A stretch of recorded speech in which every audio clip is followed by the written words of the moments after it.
Hello.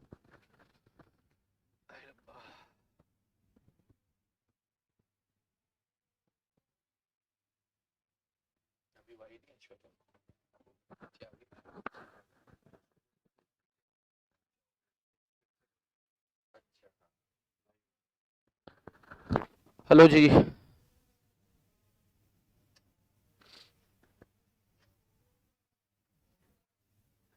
तो शुरू करें। 9:30 अच्छा टाइम है ना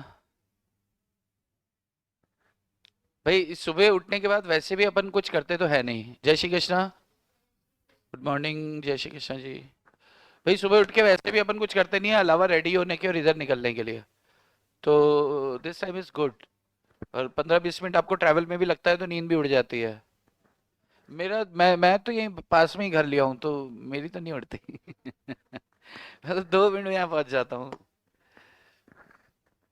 चलो।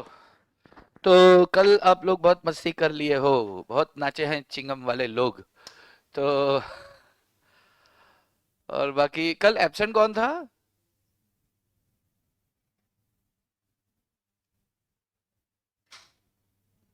कल एब्सेंट आप में से कौन एब्सेंट था कल? तुम पगली है तू। और कौन एब्सेंट था? तुम। बाकी सब लोग आए थे। हाँ तुम पगले नहीं हो। और तुम लोग आए थे क्या? तू तो आया था ना कुर्ता उर्ता पहन के दोनों। छोटू और तू। चलो। तो अभी आज क्योंकि आज का दिन बहुत खूबसूरत है। आज के दिन में दो खास बातें हैं। एक खास बात यह है कि आज वैलेंटाइंस डे है। और वैलेंटाइंस डे के लिए happy Valentine's Day to all of you. बहुत सारा ढेर सारा प्यार मेरी तरफ से आपको। और दूसरा आज ब्लैक डे भी बोला जाता है।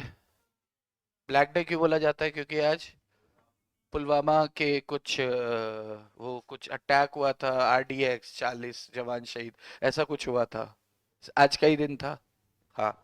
तो अभी सोशल मीडिया पे बहुत सारा ये सब चल रहा होगा कि आज का दिन वैलेंटाइंस डे नहीं मनाने का। आज का दिन शहीदी दिवस मनाने का। तो दोनों मनाने का। दोनों मनाने का।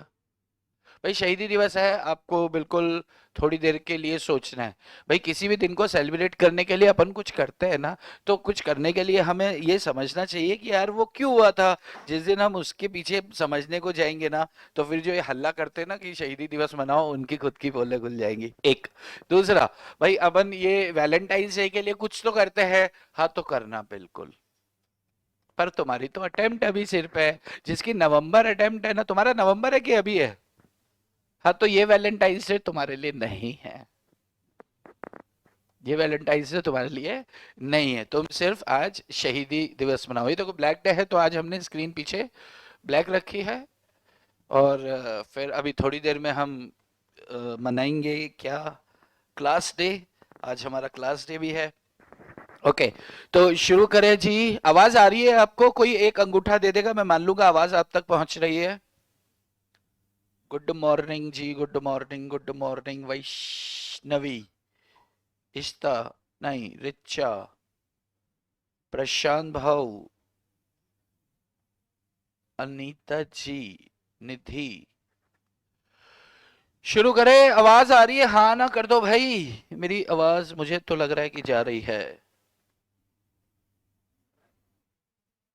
Good morning. ओके अंगूठा आ गया मतलब आवाज आ रही है। चलो। हम लोग ने नेगोशिएबल इंस्ट्रूमेंट स्टार्ट किया था। टैब आ रहा है तब तक अपन एक रिवाइज करता है। हमने नेगोशिएबल इंस्ट्रूमेंट स्टार्ट किया था। और नेगोशिएबल इंस्ट्रूमेंट में हम लोग ने क्या पढ़ा था? लाइक नेगोशिएबल इंस्ट्रूमेंट दो शब्दों से मिलकर बनता है। एक होता है नेगोशिएबल एक होता है इंस्ट्रूमेंट। नेगोशिएबल मतलब ट्रांसफरेबल जिसका हस्तांतरण किया जा सकता है जिसका ट्रांसफर किया जा सकता है। इंस्ट्रूमेंट मतलब इंस्ट्रूमेंट कोई भी डॉक्यूमेंट लीगल डॉक्यूमेंट। इसके अंदर फिर हमने आगे चर्चा की थी कि साहब अपने सिलेबस में तीन है। पहला था प्रोमिसरी नोट दूसरा बिल्स ऑफ एक्सचेंज और तीसरा चेक। फिर हमने प्रोमिसरी नोट को स्टार्ट किया और ये बात किया कि प्रोमिसरी नोट क्या होता है कि जब मुझे आपको पैसा देना है तो जो देने वाला बंदा है वो एक डॉक्यूमेंट लिखता है। तो मेकर ऑफ द इंस्ट्रूमेंट किसको लिखता है? पेई ऑफ द इंस्ट्रूमेंट को लिखता है। पेई मतलब जिसको पैसा मिलना है। बहुत बार हम लोग इस बात को लेकर मेजॉरिटी बच्चे इस बात को लेकर कंफ्यूज रहते हैं कि सर वो इको क्लास भी होगा ना? हाँ जी बिल्कुल होगा ना। अब ज्यादा इको इको करोगे तो इको फिर मैं ही पढ़ा दूंगा तुम्हें। तो पेई, तो पेई को लेकर ना एक कंफ्यूजन जनरली रहता है, और वो कंफ्यूजन क्या रहता है कि साहब पेई मतलब पे करने वाला, नहीं नहीं नहीं, पेई मतलब जिसे पेमेंट मिलना है। बात समझ में आ रही है? जो अपन थोड़े से इंग्लिश मीडियम से होते हैं ना, इंग्लिश या मराठी कम इंग्लिश, तो उसमें सिर्फ किताबें इंग्लिश में होती है, बाकी चलता तो सब मराठी या हिंदी में है। बराबर है क्या? तो ये वो वाले बच्चे जो होते हैं ना, वो वाले अपन लोग जो होते हैं, वो वाले अपन लोग क्या है, पेई मतलब जो पे करेगा, ना ना ना। पेई अपन ने इस बात का ध्यान रखना कि जहां ई की आवाज आ रही है वो क्या है, रिसीवर है, और जो अर की आवाज आ रही है वो देने वाला है। तो डोनर, ट्रांसफर, पेयर, मेकर, तो ये सब अर की आवाज आ रही है मतलब वो देने वाला है, देने वाला बंदा है। और पेई मतलब लेने वाला जिसको पेमेंट मिलनी है। अच्छा, इसके बाद फिर हम आए थे कि साहब ये एक प्रॉमिस टू पे होता है लिखित में, अनकंडीशनल होना चाहिए, डेफिनेट एंड अनकंडीशनल। तो उसमें बात किया था कि साहब ये कागज लिखित में होना चाहिए, शब्दों में नहीं। जाहिर सी बात है अगर इंस्ट्रूमेंट की बात कर रहे हैं तो वो लिखित में होगा तभी होगा। लिखित का मतलब छपित भी हो सकता है, प्रिंटेड भी हो सकता है। यस, ठीक है। उसके ऊपर मेकर के हस्ताक्षर होने चाहिए, बिना सिग्नेचर के कोई कागज का वैल्यू नहीं है। तो उसके ऊपर उसके हस्ताक्षर होने चाहिए, सिग्नेचर होने चाहिए, प्रॉपरली स्टाम्प्ड। ये प्रॉपरली की जगह हमने शब्द क्या इस्तेमाल किया था, ड्यूली।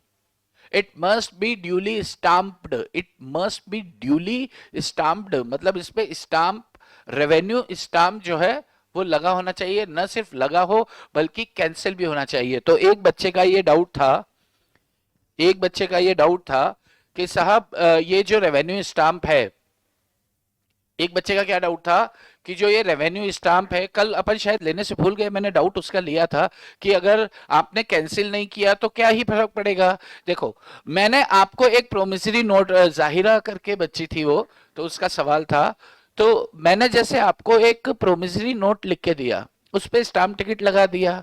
मान लो 1 लाख रुपए का प्रोमिसरी नोट था, और उस पे जितना वैल्यू का स्टाम्प टिकट लगना चाहिए उतना वैल्यू का स्टाम्प टिकट जो है मैंने लगा दिया। अब मैंने उसको कैंसिल नहीं किया, डॉक्यूमेंट आपके पास पहुंचा है, मैंने साइन करके डॉक्यूमेंट आपको दे दिया है। अब आप क्या करने वाले हैं, कुछ नहीं करने वाले हैं, कुछ नहीं करने वाला है। ड्यू डेट पे आपने मेरे से पैसे मांगने हैं, मैंने क्या करना है, आपको 1 लाख रुपया दे देना है, 1 लाख रुपया दे देना है, बात खत्म हो गई। ठीक है, लेकिन अच्छा फिर मैं अपना कागज वापस ले जाऊंगा, स्टाम्प टिकट को रीयूज कर लूंगा, तब तो कोई दिक्कत नहीं है। लेकिन अगर ड्यू डेट पर आपने मुझसे पैसे मांगे, ड्यू डेट पर 3 महीने के लिए लिखा था, आपने मेरे से पैसे मांगे और मैंने नहीं दिए, तो जब तक वो स्टाम्प टिकट कैंसिल नहीं होगा, इट इज नॉट ड्यूली स्टाम्प्ड। अरे ड्यूली स्टाम्प्ड के लिए सिर्फ टिकट लगा होना जरूरी थोड़ी है, प्रॉपरली कैंसिल होना भी जरूरी है। तो जब मैं कोर्ट में जाऊंगा तो सरकार क्या बोलेगी, ए हम इसको वैलिड ही नहीं मानेंगे, क्यों, क्योंकि ड्यूली स्टाम्प्ड होना चाहिए। तो फिर कोर्ट को पूछेंगे ड्यूली ड्यूली क्या है, तो फिर कोर्ट बताएगी ड्यूली ड्यूली का मतलब होता है कैंसिल होना चाहिए। तो सर कैसे कैंसिल होता है, इसमें 1 लाइन खींची होती, 2 लाइन खींची होती तो हम मानते, तो हम बोलेंगे ठीक है लो अभी किए देते हैं, ये कर दिया, ये वैलिड हो गया, बात खत्म, तो कोई इंपैक्ट नहीं पड़ने वाला है। बात समझ में आ रही है क्या? कैंसिल करना है, कैंसिल पे या तो अगर कैंसिल में ऐसा होता ना कि उसके साइन ही चाहिए, तब तो अपन कुछ कर नहीं सकते थे। लेकिन यहां पर तरीका क्या बताया कैंसिल करने के लिए, आप 1 लाइन खींच दो, आपको खुजली है आप 2 लाइन खींच दो, आपको और खुजली है आप 3 लाइन खींच दो, अपना फोटो, अरे आपको उसको कैसे भी करके कैंसिल करना है, अब आपको बस कैंसिल बस करना है। बराबर। ये लो जी, आपकी पिक्चर कहाँ थी, अभी ढूंढनी पड़ेगी ना। इसके बाद फिर हमने बात किया था कि साहब ये ड्यूली स्टाम्प के बाद ये अनकंडीशनल प्रॉमिस टू पे होना चाहिए। और अनकंडीशनल के साथ हमने एक चीज समझी थी कि अनकंडीशनल का मतलब ये नहीं है कि कंडीशन नहीं हो सकती, अनकंडीशनल का मतलब ये था कि इसमें कंडीशन हो सकती है लेकिन सर्टेन होना चाहिए, कंडीशन सर्टेन होना चाहिए। और उसमें अपन ने मृत्यु का भी उदाहरण लिया था, हमने डेथ का भी एग्जांपल लिया था, और उसमें हमने शादी निकाह क्या बोलते हैं उसको, लगन, लगन का भी सगन दे दिया था हमने उसमें। बराबर है क्या? तो उसमें हमने बात किया था कि शादी की बात जब भी होगी वो अनिश्चित है, शादी तय होना बड़ा मुश्किल है, क्योंकि सलमान भाई का नहीं हुआ तो अभी फिर किसके लिए ही सोच सकते हैं। ठीक है। और दूसरा अपना वो था डेथ। डेथ हमेशा निश्चित मानी जाती है, लेकिन डेथ के साथ कोई प्रीकंडीशन जोड़ दी तो उसको देखा जाएगा कि वो निश्चित है या अनिश्चित है, वो सर्टेन है या अनसर्टेन है। क्लियर है? ठीक है। इसके बाद फिर हमने बात किया कि यार it is in money only, ये सिर्फ मुद्रा में होना चाहिए, सिर्फ पैसों के लिए होना चाहिए।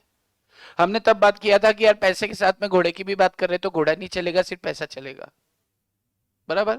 अमाउंट भी निश्चित होना चाहिए, ऐसा नहीं हो कोर्ट में जाके अपन झगड़ा कर रहे हो और कोर्ट को बोल रहे कि सर पहले तो अमाउंट ही तय करो आप, तो कोर्ट बोलेगी चल निकल इधर से, फिगर तय करके आओ, मैं उसको डंडा देके कितना पैसा चाहिए मुझे बता दो सही, मैं दिलवाता हूं। तो amount must be certain, amount भी निश्चित होना चाहिए, ऐसी कुछ शर्तें हैं हमने बात की थी। और एक इसमें सबसे खास बात क्या थी कि promissory note payable to bearer नहीं हो सकता। पेबल टू बेयरर क्या होता है?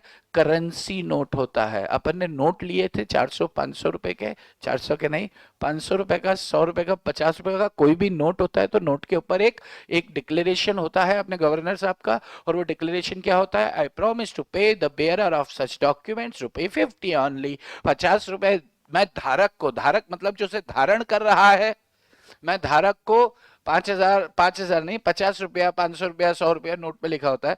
तो ऐसे प्रोमिसरी नोट जो पेबल टू बेरर है, वो सिर्फ किसे लिखने का अधिकार होता है? सिर्फ रिजर्व बैंक ऑफ इंडिया, हमें नहीं। और उसे प्रोमिसरी नोट नहीं कहते, उसे क्या बोलते हैं? करेंसी नोट बोलते हैं। ऐसी चर्चा हमने प्रोमिसरी नोट को लेकर की थी। और प्रोमिसरी नोट के बारे में हमने बात किया था, अगर इतना समझ में आता है तो बस इतना ही है प्रोमिसरी नोट को लेकर, इससे ज्यादा चर्चाएं इसमें है नहीं। इतना डिस्कशन हमारा हो गया था।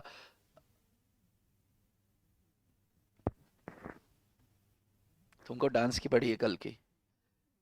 ब्रो संडे में मेगा लेक्चर होगा 4-5 घंटे का। ब्रो, ब्रो बोलते हैं ब्रो इंग्लिश मीडियम में भाई। चलो 18, कोई बता सकता है कि इस चैनल में इकोनॉमिक्स के लेक्चर होने वाले हैं या नहीं? कोई बता सकता है इस चैनल पे इकोनॉमिक्स के लेक्चर होने वाले हैं या नहीं? तो जी हाँ, मैं बता सकता हूँ कि होने वाले हैं। कोई नहीं बता सकता? कोई नहीं बताएगा भाई, यहाँ पे एक लड़की ने मना कर दिया है। तो सर कंपनी नोट में किसका साइन होता है? बहुत करेंसी नोट में गवर्नर का होता है यार। चलो जी, कल हम कल ही, हाँ कल कल कल हम पढ़े थे। कल हमने टाइप्स ऑफ एंडोर्समेंट जैसी कोई चीज देखी थी। एंडोर्समेंट हमने समझा था, एंडोर्समेंट कैसे करते हैं। तो एंडोर्समेंट के लिए जो आपका बिल या डॉक्यूमेंट होता है उसकी बैक साइड पे, बिल या डॉक्यूमेंट होता है उसकी बैक साइड पे क्या लिख देते हैं अपन? सिग्नेचर कर देते हैं, और जिसको ट्रांसफर कर रहे हैं उसका नाम लिख देते हैं। तो इसे क्या बोलते हैं? एंडोर्समेंट। और जिसे एंडोर्समेंट कर रहे हैं वो एंडोर्सी कहलाता है, और जो एंडोर्स कर रहा है वो एंडोर्सर कहलाता है। ऐसी बात हुई थी। और फिर टाइप्स ऑफ एंडोर्समेंट में हम आए और हमने बात किए थे 4 तरह के एंडोर्समेंट। नंबर 1, जनरल एंडोर्समेंट, जिसे एंडोर्समेंट इन ब्लैंक कहते हैं। ये जनरल एंडोर्समेंट का मतलब क्या है? जिसमें जिस जिस पार्टी को ट्रांसफर कर रहे हैं उसका नाम नहीं लिखा जाता, तो endorsement in blank. Number 2, special endorsement, जिसमें नाम लिख दिया जाता है तो स्पेशल हो गया, इसे एंडोर्समेंट इन फुल कहते हैं। रिस्ट्रिक्टिव एंडोर्समेंट, इसमें फर्दर आगे एंडोर्स करने से रोका जाता है, प्रतिबंध लगाया जाता है कि मैं तुझे दे तो रहा हूं कागज, लेकिन तू ही पैसे मांगना, किसी थर्ड पार्टी को फर्दर एंडोर्स मत करना। तो अगर फर्दर एंडोर्समेंट पर रोक लगा दिया जाता है तो इसे रिस्ट्रिक्टिव एंडोर्समेंट कहते हैं, प्रतिबंधित बेचान कहते हैं इसे हिंदी में। और पार्शियल एंडोर्समेंट, पार्शियल एंडोर्समेंट मतलब होता है आंशिक बेचान। तो आंशिक बेचान मतलब फुल अमाउंट के लिए अपन एंडोर्स नहीं करते, पार्ट अमाउंट के लिए करते हैं जो कानून की नजरों में वैलिड नहीं है। सरकार ने बोला कि ऐसे नहीं करो, ये अच्छी बात नहीं है। और लास्ट है आपका सैंस रिकोर्स एंडोर्समेंट। इसको सुनो, ये तो नाम से समझ भी नहीं आएगा क्या है। एक फोटो बनाते हैं फिर आगे बढ़ते हैं। फोटो के लिए पेन चाहिए, पेन मिल गया मुझे। Special, restrictive, science recourse, partial, अरे वाह।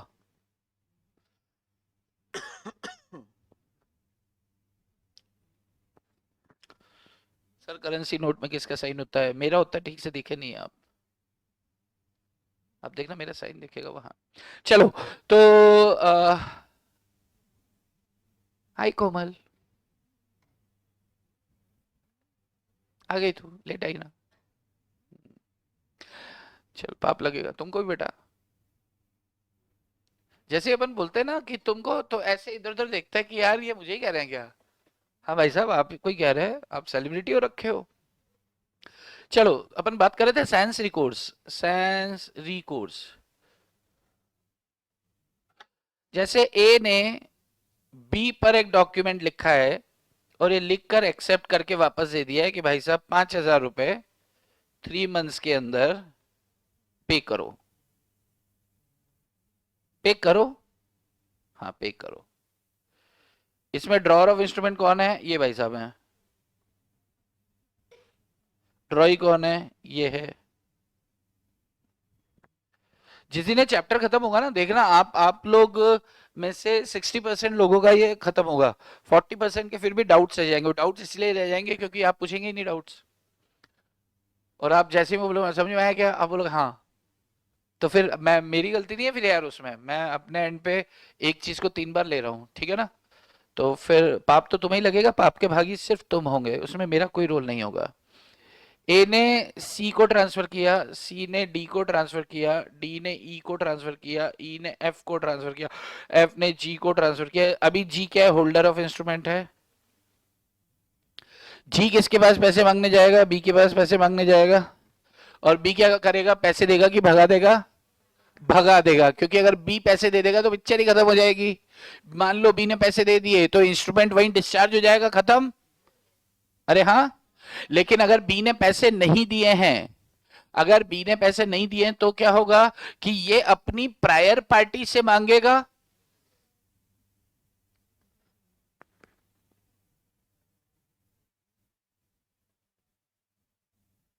अरे वाह यार, बहुत बढ़िया आराध्या। तो जी ने एफ को, जीएफ, जीएफ समझते हैं? हाँ, आज तो तुम्हारा जीएफ दिवस है। तो जी ने एफ को, एफ ने ई को, ई ने ई को, डी ने ई ने डी को, डी ने सी को, सी ए के पास जाएगा और अंत में वापस किसके पास जाने वाला है? मिस्टर बी के पास ही जाने वाला है। लेकिन यहां पर बात करें तो जी किसके पास जाना है? अपनी प्रायर पार्टी के पास, जिससे कागज आया है उसके पास। तो अब ये एफ के पास जाएगा, एफ ई के पास जाएगा। तो अब यहां सेंस रिकोर्स क्या होता है समझना। अगर मान लो डी ने सेंस रिकोर्स एंडोर्समेंट किया, डी ने सेंस रिकोर्स एंडोर्समेंट किया, तो उसका क्या इम्पैक्ट पड़ने वाला है?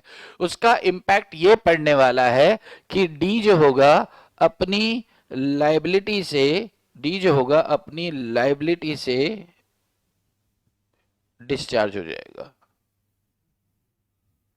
सेंस रिकोर्स एंडोर्समेंट में क्या होता है कि जो सेंस रिकोर्स एंडोर्स करता है वो अपनी लाइबिलिटी से डिस्चार्ज हो जाता है। डिस्चार्ज समझते हैं? अब उसका लाइबिलिटी नहीं है। यानी कि मान लो मिस्टर डी ने सेंस रिकोर्स एंडोर्समेंट किया और जी के पास कागज है अभी, पेन से दिखाऊं, जी के पास कागज है अभी। तो जी के पास कागज है तो जी जाएगा एफ के पास, एफ जाएगा ई के पास, ई जाएगा सीधा सी के पास। ई किसके पास जाएगा? सीधा सी के पास, क्योंकि डी ने अपनी लाइबिलिटी खत्म कर ली है। उसने बोला है कि भाई ई, मैं तुम्हें कागज दे तो रहा हूं। डी क्या कह रहा है कि मैं तुम्हें कागज एंडोर्स तो कर रहा हूं, लेकिन कल को तुम्हें इस कागज पे पैसा नहीं मिला तो मेरी कोई जिम्मेदारी नहीं है। तू कहे तो दूं, मुड़ के मेरे पास मत आना। तो ई ने बोला हो, इन्हें ओके कर दिया। ओके कर दिया तो इस तरह का एंडोर्समेंट, जब एंडोर्स करते समय एंडोर्सर खुद को अपनी लाइबिलिटी से डिस्चार्ज कर लेता है, तो इस तरह के एंडोर्समेंट को क्या बोलते हैं? सैंस रिकोर्स एंडोर्समेंट कहते हैं। आप प्रैक्टिकली सोचो, मैं अगर आपको कोई कागज एंडोर्स कर रहा हूं और ये कह रहा हूं कि भाई तुझे इस पे पेमेंट नहीं मिली तो मैं नहीं जानता कुछ, तो क्या आप मुझसे कागज लोगे क्या? आप में से कितने लोग ले लोगे? आप में से कितने लोग नहीं लोगे? कोई भी नहीं लेने वाला? अच्छा सोचो, कि मेरी मार्केट वैल्यू बहुत खराब है, मेरे पास रुपया एक नहीं है देने को, लेकिन छोटू की मार्केट वैल्यू अच्छी है, छोटू का नाम चलता है। क्या चलता है? नाम चलता है। जितो मर्जी सूट पढ़वा लेनी मित्रा का ना चलता, नाम चलता है इसका। इन्होंने मुझे एक कागज दिया लिख के कि भाई मैं आपको इतने समय में पैसे दूंगा, 3 महीने में दूंगा, 4 महीने, कागज मेरे पास है।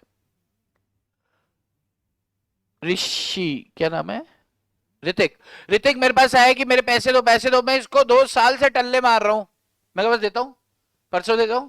एक बार हमारा झगड़ा हो गया तो मैंने बोला तेरे में दम है तो लेके दिखा, अब नहीं है, झगड़ा करने की इसकी इच्छा नहीं है या हिम्मत नहीं है, ताकत नहीं है, जो भी है। मतलब बहुत गंदा इंसान हूं मैं ले लेता हूं, देने का अपने को रूल रिवाज नहीं है। तो ऋतिक मेरे पास आया, ऋतिक ने बोला मुझे मेरे पैसे चाहिए, मैंने बोला पैसे नहीं है। इससे बोला ऐसे कैसे नहीं है, मैंने बोला ऐसे ही नहीं है। तो इससे बोला कुछ तो करो, मैंने इससे कहा कि यार छोटू के नाम का कागज पड़ा है, तो भाई उससे ले लियो, ये कागज ले, ये अपना हिसाब खत्म। और ये कागज देते समय मैं इसको क्या बोल रहा हूं कि भाई देख, छोटू ने पैसे दिए तो ठीक, वरना मैं कुछ नहीं जानता, मैं फ्री। तो इससे अंदर से 3-4 गालियां दी मराठी में, तुझा इला, तुझा भाई ला, तुझा बाबा ला, तो सारे ला एक साथ लगा दिए कंपनी लॉ के साथ। चलो जी, तो ये सारे लॉ लगाकर मन में सोच रहे और कह रहे कि यार इससे तो वैसे भी वसूल नहीं हो रहा है, और छोटू के पास जाऊंगा तो उसे तो इज्जत की कम से कम पड़ी होगी, इसको कोई पड़ी ही नहीं है। इसको 6 लोग के बीच में गाली देते हंस के निकल जाता है, कहते गाली मेरे को क्या फर्क पड़ता है। तो अब मुझे बताओ ऋतिक, क्या आप वो कागज ले लोगे? यस। आप में से कितने लोग ऐसी सिचुएशन में कागज ले लेंगे? ले लेंगे। बात समझ में आ रही है? क्योंकि वो कागज लीगल है, मैं नहीं दे रहा, तो ये सूट फाइल तो छोटू भाई भी कर सकता है ना, लीगल कागज है, जो होल्डर ऑफ इंस्ट्रूमेंट के पास राइट होता है, right to sue, right to file a suit. Clear है? तो अगर नहीं लिया तो नहीं हुआ, लेकिन अगर लिया तो हुआ, और हुआ तो नाम क्या होगा उसका? Sans recourse endorsement. तो एंडोर्स करते समय जब एंडोर्सर एंडोर्सी को क्लियर कर देता है कि भाई अगर तुमको पेमेंट नहीं मिला तो मैं अपने आप को अपनी लाइबिलिटी से डिस्चार्ज कर रहा हूं, मैं कुछ नहीं जानता। तो जब तू कुछ नहीं जानता तो बिल्कुल ऐसा माना जाएगा जैसे डी का नाम लिखा ही नहीं है और ये किसके पास पैसे मांगने पहुंच जाएगा? मिस्टर सी के पास। यस, 10 बज गया ना, मेरे को मालूम था लड़के लोग लेट ही होते हैं।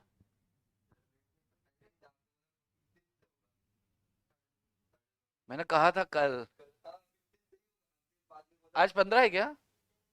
14 है। हाँ तो आज हम थोड़ा जल्दी आ गए हैं, कल से ध्यान रखना आप, है ना? ओके। भाई किसी की तो गलती है, शायद मेरे से हो गई। वैसे हमने कुछ ज्यादा कुछ डिस्कस नहीं किया है, सिर्फ एक साइंस रिकॉर्ड्स किया है ना? इसके अलावा कुछ नहीं किया हमने। लेकिन क्लियर है क्या बॉस? अंगूठा दे दो जी। ये म्यूचुअली होता है? हाँ जी म्यूचुअली होगा, एक तरफ से होगा तो भी होगा। मैंने कह दिया भाई मैं नहीं दूंगा पैसे, ये बोलता है मैं नहीं मानता, तो नहीं मानता तो निकल। कोई दूसरा बंदा है, मैंने बोला कागज है लेगा, लेकिन मेरी जिम्मेदारी नहीं, बोलता मैं नहीं मानता, मैं नहीं मानता तो निकल। तीसरा बंदा है, मैंने बोला कागज लेगा, उससे बोला हाँ लूंगा, कि कल को पेमेंट नहीं हुआ, मैं नहीं जानता, कहता कोई दिक्कत नहीं, मैं तो वहां से भी ले लूंगा, आप चिंता मत करो, आप तो कागज दे दो। तो वहां पे हुआ, और जहां हुआ तो उसे कहेंगे क्या? साइंस री कोर्स एंडोर्समेंट। क्लियर है? यस। अब किसी का कल एक क्वेश्चन था, घूम के भी जाना, तुम्हारा था क्या? हाँ, कोमल कोमल क्वेश्चन था, कोमल का। देखो जरा, बैठ जाते हैं फिर, इसकी टेबल बड़ी नीची है यार। तो जैसे एक एक एक कॉन्सेप्ट है, ये कॉन्सेप्ट से, ये कॉन्सेप्ट नेगोशिएबल इंस्ट्रूमेंट एक्ट का सबसे टेढ़ा कॉन्सेप्ट है। सबसे टेढ़ा मतलब कहते हैं ना कि भाई ये समझ आ गया तो नेगोशिएबल इंस्ट्रूमेंट में इससे टिपिकल कुछ है नहीं। तो अब आप देखना इसको कि ये बहुत आसान है। तो अब आप सोचना नेगोशिएबल कितना पुच्चू सा है। बस आपको ध्यान से अभी प्रैक्टिकली सोचो, ध्यान से नहीं सुनेंगे तो यार आपको कुछ भी समझ नहीं आने वाला है, क्योंकि टेक्निकल तो चल रहा है ये। है ना। देखो ए, ये एक है ए, ए ने क्या किया, बी पे एक डॉक्यूमेंट लिखा। ए ने लिखा कि 10,000 रुपए 3 महीने के अंदर दो। ए ने बी को लिखा, बी ने क्या किया, एक्सेप्ट करके वापस दे दिया। तो ड्रॉ वर्क ऑफ इंस्ट्रूमेंट ये है, ड्रॉई ऑफ इंस्ट्रूमेंट ये हो गया। अब ए ने क्या किया, सी को ट्रांसफर किया, सी ने डी को ट्रांसफर किया, डी ने ई को ट्रांसफर किया, ई ने एफ को ट्रांसफर किया, एफ ने जी को ट्रांसफर किया, जी ने एच को ट्रांसफर किया, और H for holder of instrument है ये।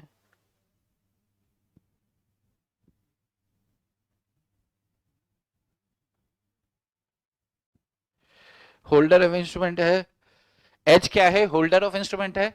जो इंस्ट्रूमेंट को होल्ड करता है उसे होल्डर कहते हैं, जो लास्ट डेट पे अपने पास रखेगा और वही सूट फाइल करेगा पैसों के लिए। उसके होल्डर के पास दो राइट्स होते हैं, या तो वो क्या करेगा कि मिस्टर बी पे सूट फाइल करके पैसे लेगा, लेकिन मान लो मिस्टर बी दिवालिया हो गया, उसके पास है ही नहीं देने को, तो उसके पास अब सेकंड ऑप्शन क्या है कि वो जी के पास जाएगा। यानी कि वो कहां जाएगा, अपनी प्रायर पार्टीज के पास जाएगा। प्रायर पार्टीज के पास जाके पैसा वसूल करेगा। भाई चक्र उल्टा घूमेगा। आपको बस कहानी समझना है, कहानी समझे तो पिक्चर खत्म है। अरे हाँ या हाँ। चलो, एच गया जी के पास, जी गया एफ के पास, एफ गया ई के पास, डी सी ऐसे करके पीछे घूमेगा। अच्छा मान लो एच होल्डर ऑफ इंस्ट्रूमेंट नहीं है, H is not holder of instrument. H ने ट्रांसफर कर दिया ई को, सी ने डी को दिया, डी ने ए को दिया, ई ने एच के पास जब ये कागज पहुंचा तो ई पहुंचा एच के पास। ओ एच, अपना वो 10,000 का लेन देन था उसका क्या हुआ। तो एच ने कहा यार पैसे तो नहीं है, एक कागज है मेरे पास, ये तुम ले लो। तो अब होल्डर ऑफ इंस्ट्रूमेंट कौन है, होल्डर ई है। होल्डर किसके पास पैसे मांगने जाएगा, भाई पहले तो बी के पास ही जाएगा। डायरेक्ट प्रायर पार्टी से थोड़ी मांगेगा ड्यू डेट पे। भाई मान लो डायरेक्ट प्रायर के पास जाएगा तो प्रायर भी बोलेगी पहले उससे मांग तो ले भाई, वो ना दे तो फिर मेरी बारी है। अरे हाँ या हाँ। प्राइमरी लायबल कौन होता है, ड्रॉ वी। भाई ड्रॉ ही होता है प्राइमरी लाइबिलिटी किसकी, ड्रॉई की। और अगर वो नहीं देता है तो फिर कंडीशनल कंडीशन किसकी, प्रायर पार्टी पे आ जाती है। अरे हाँ। अच्छा, अब ये बी के पास गया, बी से पैसा नहीं मिला, तो अब ई किसके पास जाएगा, इसके पास तो दो दो प्रायर पार्टी हैं। ई के पास आपको दिख रहा है दो प्रायर पार्टीज हैं। अरे भाई ऑनलाइन जनता बताना जरा, दो कौन सी प्रायर पार्टीज हैं, कौन सी दो प्रायर पार्टीज है आप बताएं जरा। किसी का कहना है एक तो है एच और एक है डी। एच डी मतलब हाई डेफिनेशन हो गया है तो। अरे वाह, तो एच है और डी है, ई के पास दो प्रायर पार्टीज है। अब मेरा सवाल है कि ई किसके पास पैसे मांगने जाएगा, एच के पास या डी के पास, या दोनों में से किसी के पास भी जा सकता है, क्योंकि दोनों प्रायर पार्टीज है तो दोनों ऑप्शन है उसके पास। आपसे मेरा ये सवाल है, मैंने एक्सप्लेन नहीं किया, मेरा सवाल ये है कि ऑप्शन देता हूं आपको। ऑप्शन एक, एच जो है, सॉरी ई जो है वो डी से रिकवर करेगा। सेकंड, वो एच से रिकवर करेगा। थर्ड, अगर बी पे नहीं करता तो थर्ड, वो दोनों में से किसी से भी रिकवर कर सकता है। फोर्थ, वो नहीं कर सकता किसी से रिकवर। आपके पास चार ऑप्शंस हैं, आपको आंसर करना है। H and D, H and D, H and D. किसी ने बोला है बी एंड एच। देखो बी एंड एच वालों, तो बी एक मिनट समझ लें आप कि बी जो है ना वो नहीं दे रहा है पैसा। तो प्रायर पार्टीज में से मेरा क्वेश्चन है कि किससे वसूल किया जा सकता है। तो अब ऑप्शन नंबर 1 वो सिर्फ डी से रिकवर कर सकता है। ऑप्शन नंबर 2 एच से रिकवर कर सकता है सिर्फ। ऑप्शन नंबर 3 वो दोनों में से किसी से भी रिकवर कर सकता है। और ऑप्शन नंबर 4 वो किसी से नहीं रिकवर कर सकता। यही कह रहे थे आप, घूम के वापस आना। यस, किसी का कहना है दोनों से रिकवर कर सकता है। बोथ बोथ बोथ, ये तो जितने बच्चे लोग हैं सब बोथों से रिकवर कर सकता है बोल रहे हैं, बोथों से, दोनों से। अच्छा, अब ध्यान से सुनना जरा, इसको टेक्निकल क्यों बोलते हैं, आसान तो है। अरे टफ है क्या? क्या बोलती तू? ए बोलना। ए तू तो हंस रही है, बोलना। मालूम नहीं मेरे को। हाँ। हाँ टफ नहीं ये। अच्छा टफ पूछा क्या मैंने? मैं पूछ रहा हूँ कि, अच्छा सॉरी, मैं पूछ रहा हूँ आपका आंसर क्या है इसमें? बोथ है। किस किस का आंसर बोथ नहीं है? तीन लोगों का आंसर बोथ नहीं है, तो आपका आंसर क्या है? H, D, H. कुछ बच्चों का आंसर एच है और कुछ का आंसर डी है। डी वाले आप अकेले हैं, एच वाले दो हैं। एच वाले बस दो ही, और बोथ वाले कितने हैं? बोथ। ओके। अच्छा सोचो, ई किसके पास जाएगा? एच के पास। थोड़ी देर के लिए एच एच की साइड से चलते हैं। ई डी के पास जा सकता है क्या? ये तो बात बिल्कुल तय है कि जा सकता है। अब ई जब एच के पास जाएगा तो एच किसके पास जाएगा?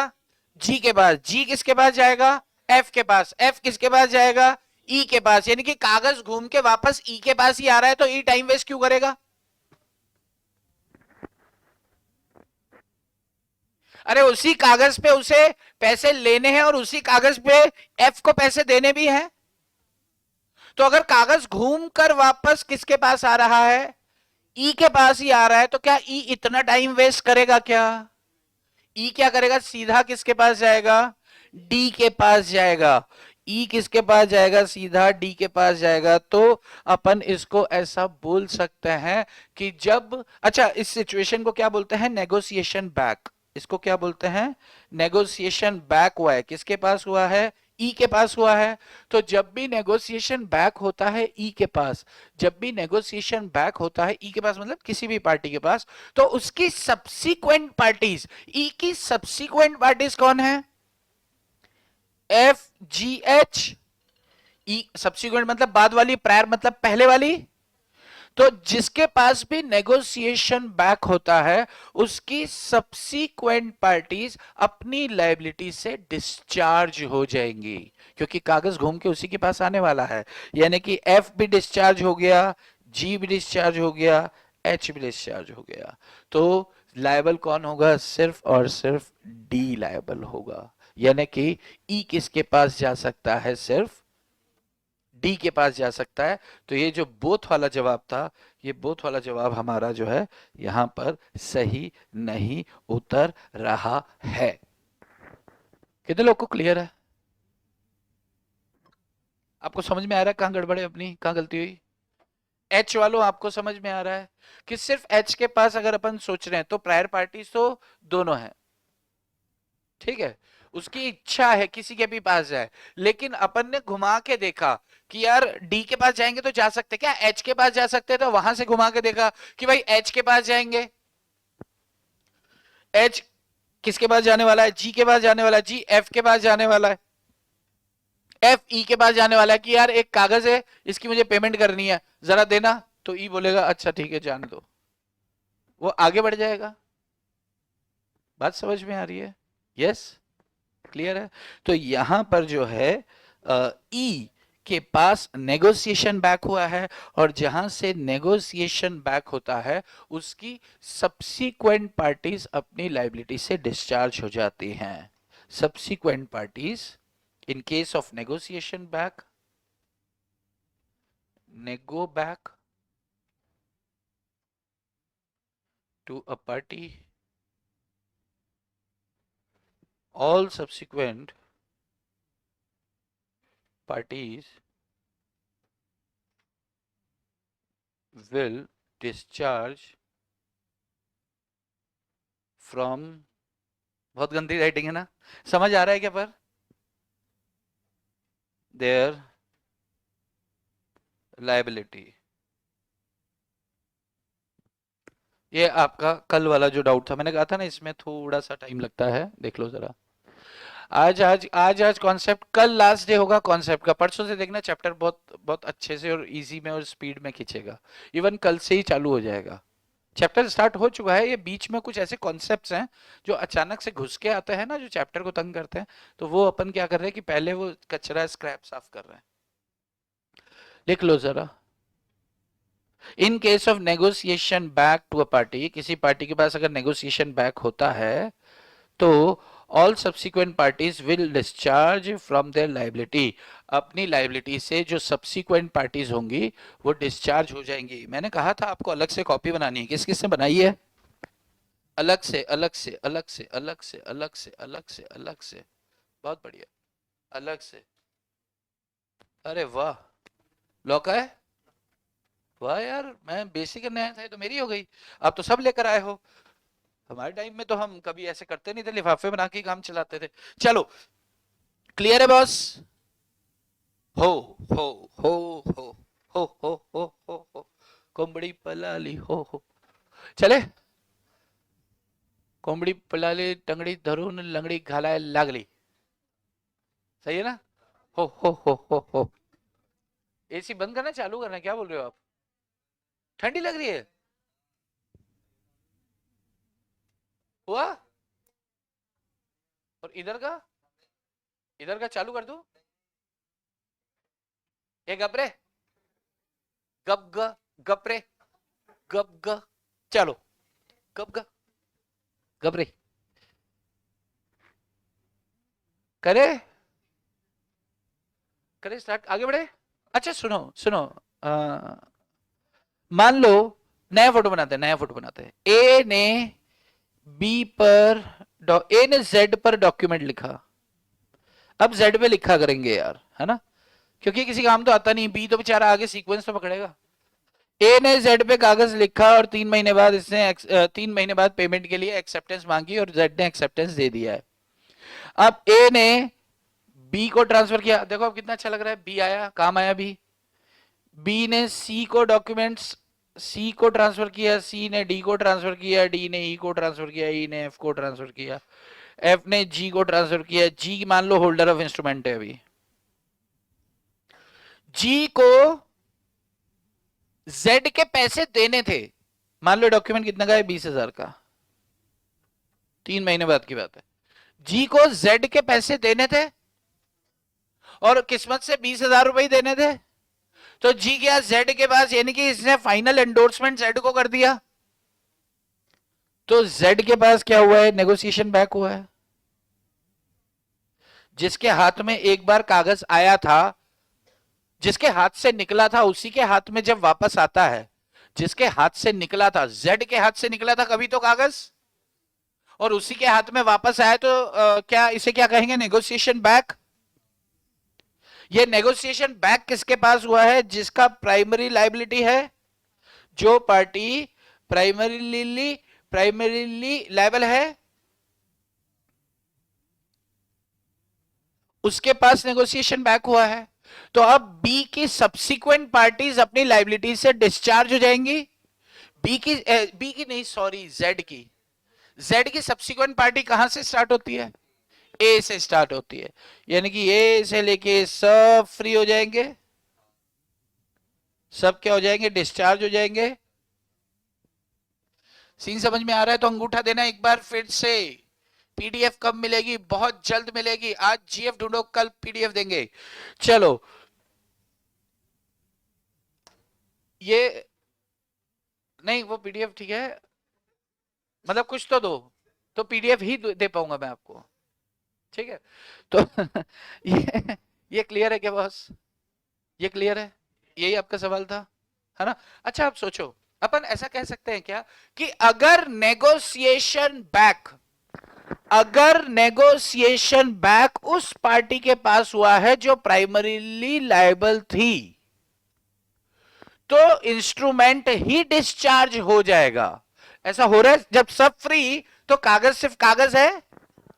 अब उस कागज की क्या बनाएंगे, कश्ती, और वो होगा जब बारिश का पानी, तो उसमें बहा देंगे।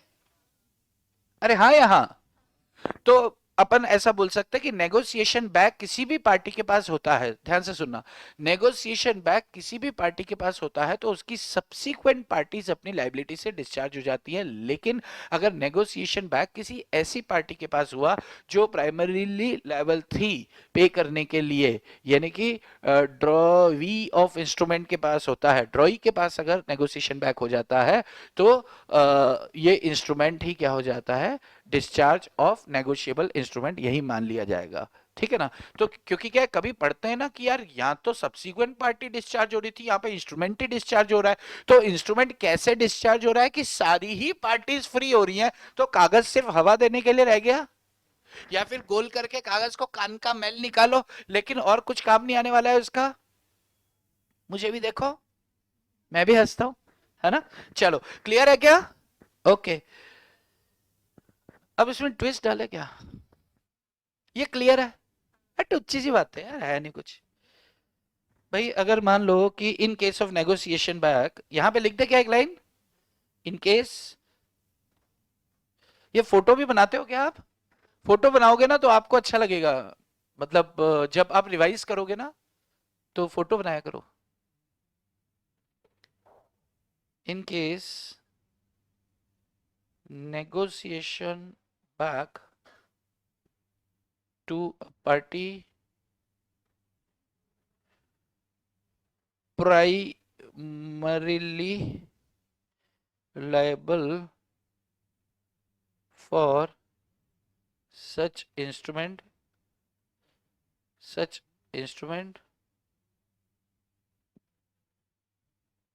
ब्रैकेट में लिख लेना ड्रॉई, सच इंस्ट्रूमेंट। भाई किसी के पास मैथ का डॉक्यूमेंट है प्रवीण सर का?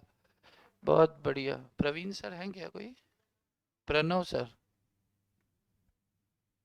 इसको मत देना, कोई कागज मत देना, अभी लॉ की क्लास में कागज मांग रहा है, इसको मत देना, कोई मत देना। जब क्लास खत्म होगी फिर इसको कागज देना, ठीक है। Primarily liable for such instrument, मेरे को भुला दिया, party primary, then that particular document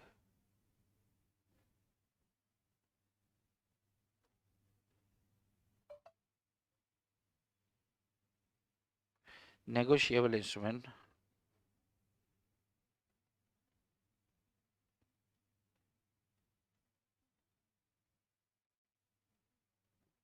will discharge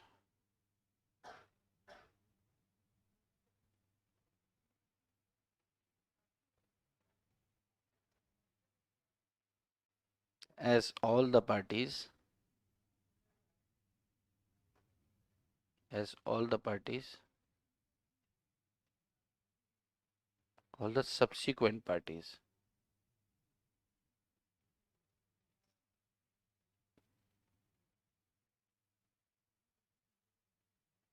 will discharge from their liability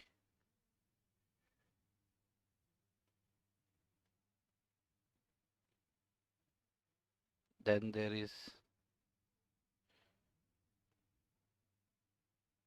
no use of such negotiable instrument। ये मैंने नीचे सिर्फ समझाने की दृष्टि से लिखा है, और ये ऊपर वाला जो है ये आपका लॉ कहता है कि ये कहानी होती है। आप चाहें तो लिख लें, आपको कुछ समझ नहीं आए तो आप बात कर सकते हैं, पूछ सकते हैं।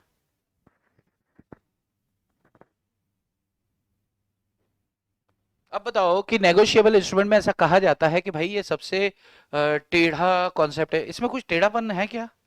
अरे टेढ़ा है पर मेरा है, हाँ एकदम कुरकुरा है, क्रंची क्रंची। चलो, अब एक आखिरी लास्ट फोटो बनाते हैं इसके ऊपर, फिर आगे बढ़ जाएंगे। इसके ऊपर लास्ट फोटो है, अंतिम अंतिम फोटोग्राफ है ये, बना दे हाँ या हाँ? अच्छा,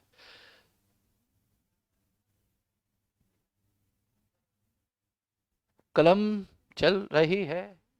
आपको वैसे मेरी हैंडराइटिंग समझ आ रही है क्या? अच्छा लिखने लगो ना। हाँ, पहले मैं नहीं लिख पाता था, जब मैं नहीं लिख पाता था अब मैं लिख पाता हूँ। देखो, ये देखो सब्सिक्वेंट, देखो कितना सुंदर लिखा है, देखो सब्सिक्वेंट, है ना। ये विल का एक एल गायब हो गया, वो मैं चेक कर रहा था। ये लो, ये छोटा है, रुको इसको सही करता हूँ। समझ में आ रहा है आपको? डिस्चार्ज फ्रॉम देयर लाइबिलिटी, ये देखो डॉट लगा है यहाँ, देन देयर इज नो, ये सच नेगोशिएबल इंस्ट्रूमेंट। ए छोरी, लेट हो गई तू। तुम 10 मिनट लेट, 20 मिनट लेट हो। 10 बजे का टाइम था। कल से 9:30 का टाइम है, कल से ध्यान रखना। ठीक है। क्या 9 बजे आ गए थे आप लोग? नहीं आए 9 बजे यार। 9, 9। मैं आ गया, मैं राइट टाइम आ गया था, 9:30 से 3 मिनट पहले आ गया था मैं। कल से आ जाओगे आप समय पे? मैंने कल से बोला ना, तो आपके लिए कल से बोला, तो इसलिए मैंने कुछ पढ़ाया नहीं था, सिर्फ एक डॉक्यूमेंट पढ़ाया था अभी। अच्छा चलो, देखो बात नहीं करते हैं, बहुत ज्यादा बात हो गई। ए ने जेड के ऊपर एक डॉक्यूमेंट लिखा, जेड ने एक्सेप्ट करके वापस दे दिया। ए ने बी को दिया, बी ने सी को दिया, ने डी को दिया, ने ई को दिया, ने एफ को दिया, ने एच को दिया। एच अभी क्या है? होल्डर ऑफ इंस्ट्रूमेंट है। एच मुझे कहा है होल्डर ऑफ इंस्ट्रूमेंट। अरे डी पहले लिख दिया, एल यहां लिख देता हूं। होल्डर, होल्डर कौन आ गया? ये देखो एल, ये दिख रहा है एल, है ना? तो ये holder, H for holder. Holder कौन है? अभी कागज किसके पास है? एच के पास है। तो एच किसके पास पैसे मांगने जाएगा? जेड के पास। लेकिन एच ने किसको ट्रांसफर कर दिया? डी को। तो यहां पे क्या हो गया? नेगोशिएशन बैक हो गया। कौन सी पार्टी के पास हुआ नेगोशिएशन बैक? अब मुझे एक बात बताओ कि डी किससे पैसे मांग सकता है? सी से, या एच से, या दोनों से, या किसी से नहीं? हम ये मान के चल रहे हैं कि जेड ने पैसे नहीं दिए। सी के पास, सिर्फ सी के पास। क्यों? क्योंकि नेगोशिएशन बैक होता है तो उसकी सब्सिक्वेंट पार्टीज अपनी लाइबिलिटी से डिस्चार्ज हो जाती है। सब्सिक्वेंट मतलब पश्चातवर्ती पक्षकार, बाद वाली पार्टीज, बाद वाले पक्ष, ये चले जाएंगे, ये अब नहीं रहे। अच्छा, लेकिन अगर लॉ यह कहता है कि अगर मिस्टर डी ने सैंस रिकोर्स एंडोर्समेंट किया था,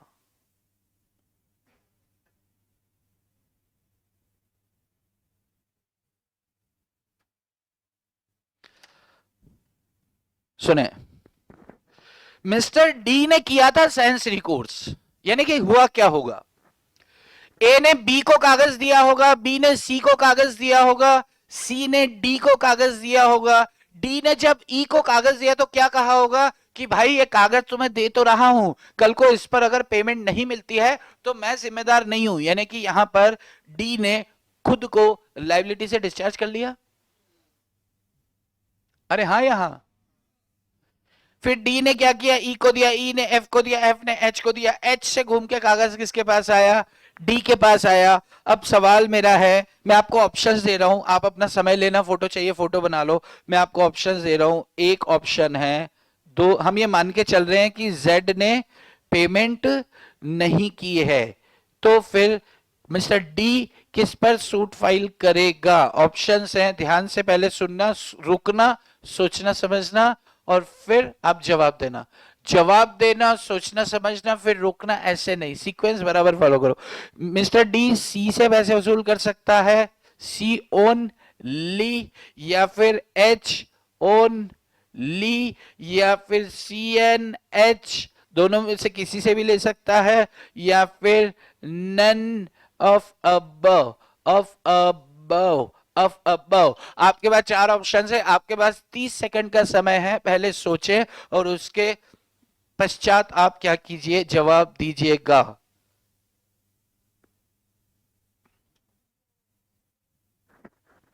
यस, हाथ खड़ा करें, आंसर कौन करने वाला है? हाँ कोमल। सी एंड एच से पैसे वसूल कर सकता है। Yes Harshada, H only. Okay, बाकी लोग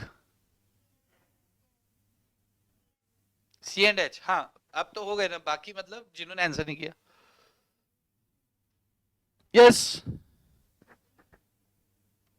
देवताओं, देवियों, हाँ, सी ओनली। ओके, एक आंसर आता है C only. Yes Hrithik, C only, C only का है? मालूम ना है। C only, C N H. Aditya क्या नाम है तुम्हारा? हाँ, नन ऑफ दी अबव, किसी से नहीं। सी एंड एच। अभी बोल रहा था मेरे को पता नहीं। अरे चार ऑप्शन है, किधर भी उंगली घुसाना, क्या पता ठीक होगा। यस। हाँ कुणाल। कुणाल कौन, पीछे वाले है ना? कुणाल छोटू, तुम कुणाल हो? अच्छा। हाँ। तिलक।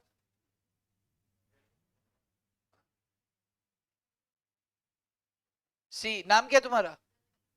धनश्री, डीएस। हाँ।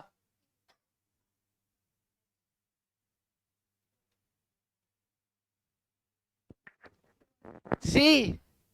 C only. ओके। सी ओनली।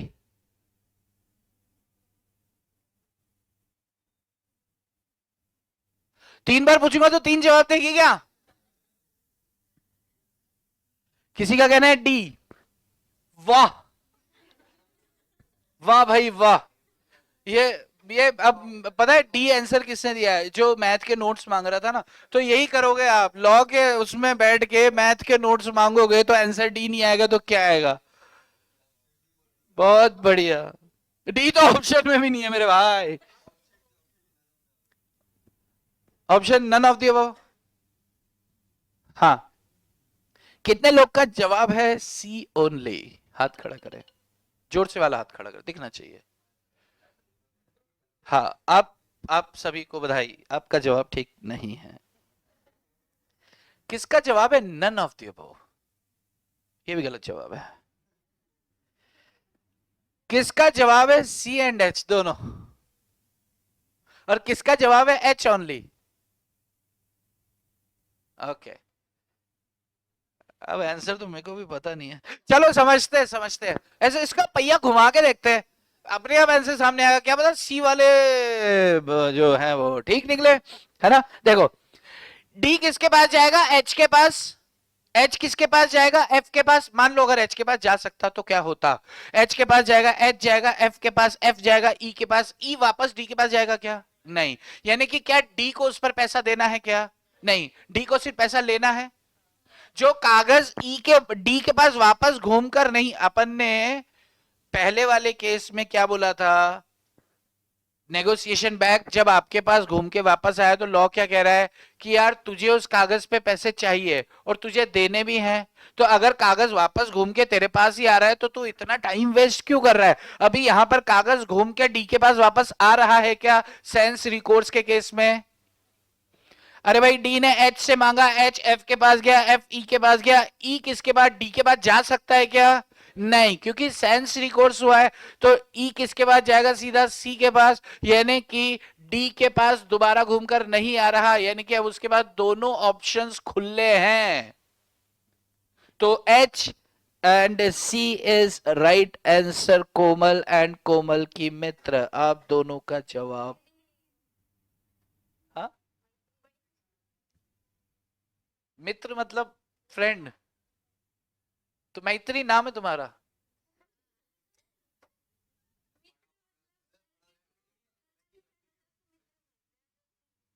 ऐसा भी है क्या?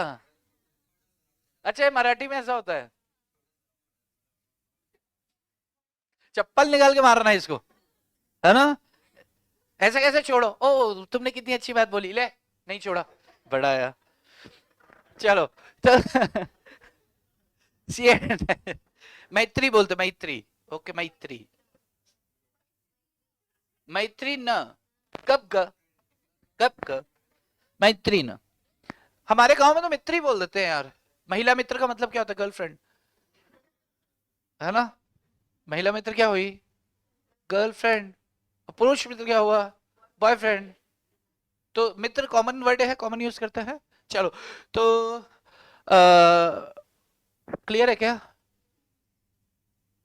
हुआ क्या क्लियर? तो देखो, आपको ना जैसे ही आप रन करा के देखोगे ना तो चीजें क्लियर होंगी। आपको सिर्फ ये बताया कि नेगोशिएशन बैक होता है तो सब्सिक्वेंट पार्टी डिस्चार्ज हो जाती है, मैंने बताया नहीं। मैंने आपको ये बताया कि क्यों होती है।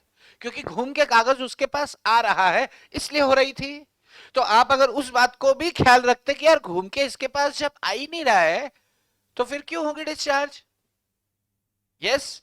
तो अगर अपन यहां पर लिखें इन केस नेगोशिएबल लिख दे क्या, यहीं पर इसके सामने लिख देता हूं,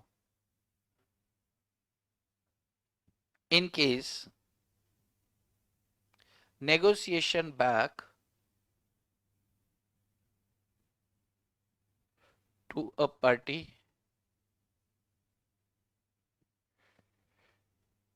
by whom sans recourse endorsement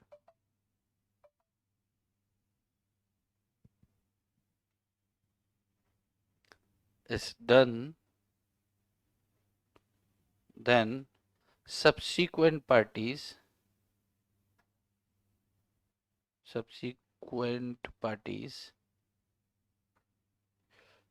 will not be discharged from their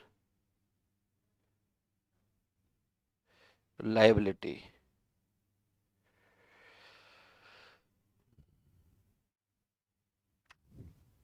लिखें CNH।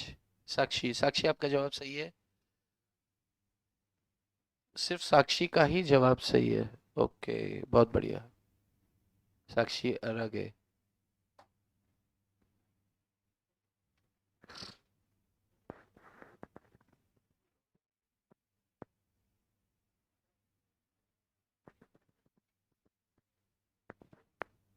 लिख चुके क्या?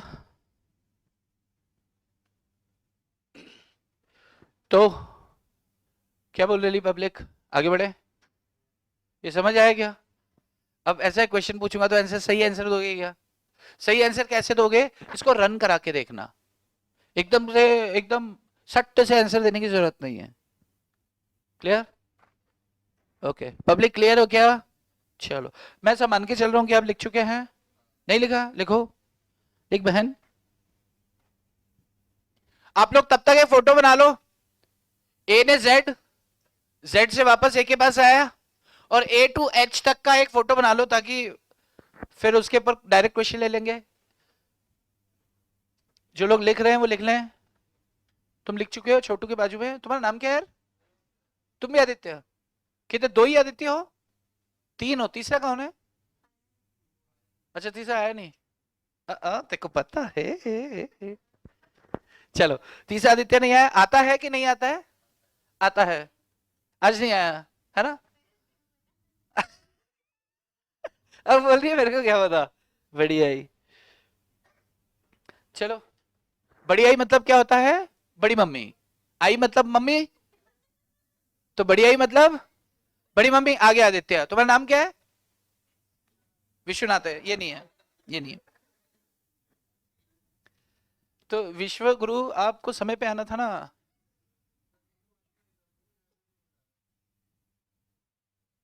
अच्छा, समय का आइडिया नहीं था आपको? अब भी लिंक डाला? नहीं यार, ये लोग तो बहुत देर से हैं।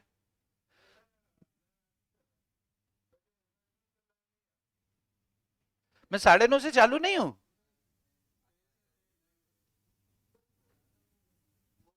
अच्छा, फिर हो सकता है ग्रुप पे लेट हो और ये लोग बैठे हो उस पे कि भाई कब चालू होगा, ऐसा। ओके, उसमें आया था? कितने बजे आया था? F2F वाले में था? कितने बजे आया था? 9:30 के आसपास आ गया था। ओके। अच्छा, वो जो बाकी नए ग्रुप्स बने हैं उस पे नहीं? तो तुम तो उसमें हो ना यार, F2F। तुम नहीं हो? अच्छा, अरे तुम हो या ना हो, मैंने कल बोला था यार। और चलो 9:30 नहीं, 10 तो 10 तो एटलीस्ट आना था। बड़ा है। कल आए थे आप यहाँ? क्लास थी कल, क्लास में थे? अच्छा, कल ऑनलाइन में भी बोला था यार, ऐसे मत बोलो यार, पाप के भागी माना जाओगे आप। एक तो आदित्य आया नहीं, तीसरा वाला यार, ऊपर से आप ऐसे कर रहे हो। चलो, ये लिख चुके क्या? ओके, आगे बढ़ते हैं। देखो, एक फोटो बनाते हैं। ये फोटो, ये देखो, ये बनेगा अभी। ये देखो, अभी मजा आने वाला है। बस बस बस बस, हो गया। बस बस बस। ए ने जेड के ऊपर डॉक्यूमेंट लिखा है, जेड ने एक्सेप्ट करके वापस दे दिया है। ए ने बी को, बी ने सी को, सी ने डी को, डी ने ई को, ई ने एफ को, एफ ने एच के पास कागज ट्रांसफर किया, एच गया जेड के पास, जेड ने इसको बोला चल भाग जा, तो ये भाग गया, भाग के वापस आया।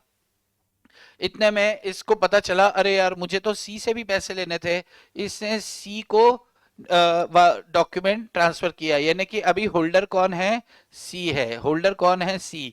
तो यहां पर सी के पास क्या हुआ है, नेगोशिएशन बैक हुआ है। अरे हाँ, यहां सी के पास यहां पर क्या हुआ है, नेगोशिएशन बैक हुआ है। और नेगोशिएशन बैक जब होता है तो बड़ा मजा आता है। यहां पर सी के पास नेगोशिएशन बैक हुआ है, तो अब मेरा सवाल है क्वेश्चन नंबर 1, मैं क्वेश्चंस लिख रहा हूं यहां पे, आंसर अभी आपको नहीं देना है। क्वेश्चन नंबर 1, चलो जाने दो। मान लो कि डी ने सैंस रिकोर्स ट्रांसफर किया है, सैंस रिकोर्स एंडोर्समेंट किया है, बी ने भी सैंस रिकोर्स एंडोर्समेंट किया है,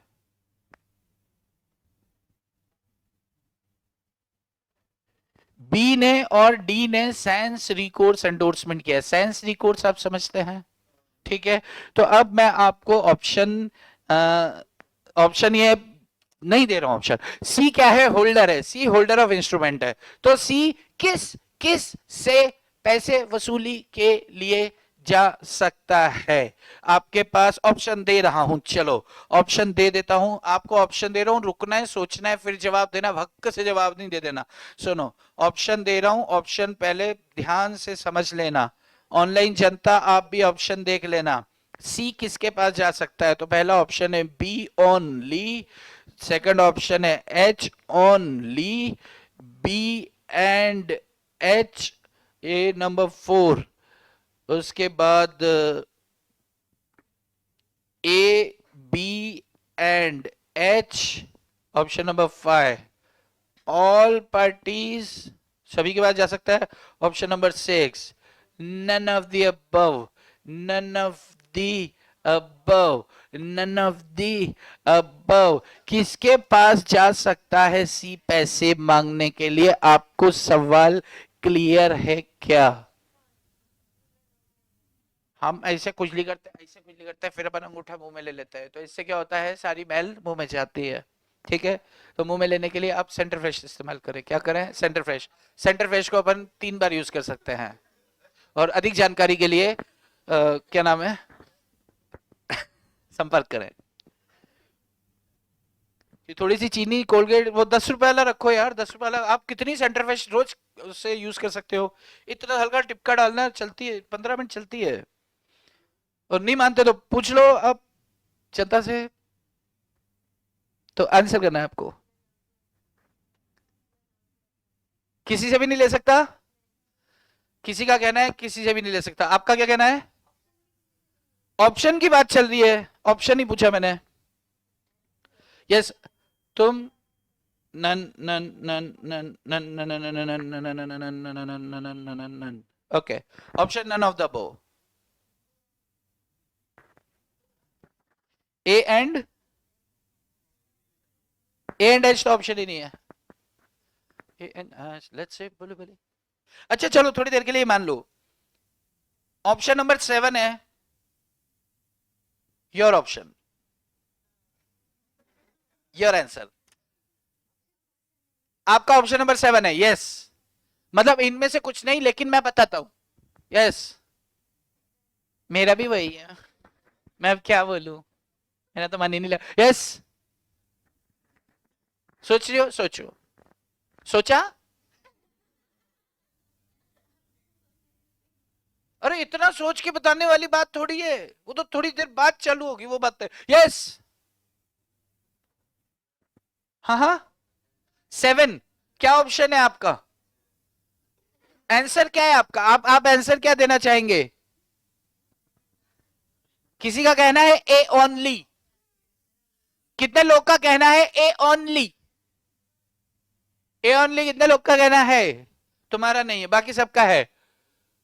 और इधर से आप तीनों का आंसर अलग है, आपका आंसर अलग है, आपका भी अलग है आदित्य, आदित्य आप क्या कहते हो? ओके, हाथ नीचे रखे। ए एंड एच, ये एच से वापस, एच से पैसे मांगेगा, एच एफ से मांगेगा, एफ ई से मांगेगा, ई सी से मांगेगा, तो घूम के कागज सी के पास ही आ रहा है।